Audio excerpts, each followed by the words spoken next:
Так, матч века, я же говорю, карбором и болгарка. Вот болгарка, вот карбором. Вы посмотрите, какие у них оружия, ракетки. У этого стул, того, блядь, где-то лопата тут был, сука.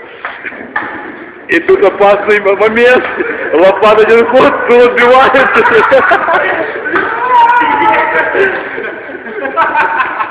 Стул забил. Тут ответный удар лопатой.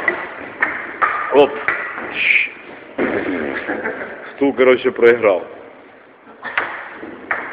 Оп, пошла жара, пошла. Тут, короче, тут батл не на жизнь, а на смерть.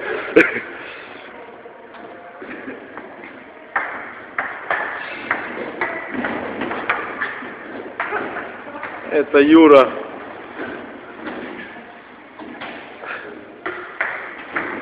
Оп. Хуярить попасть не может, блядь.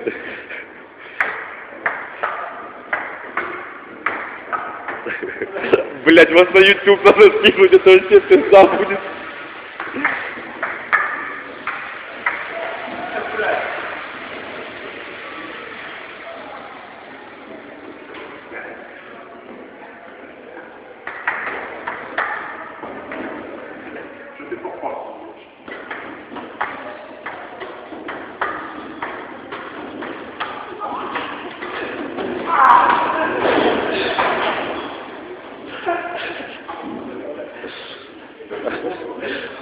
Я тут еще, знаете, каким инструментом можно поиграть. Я вон его вижу.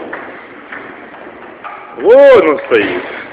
Холодильник называется. Ладно.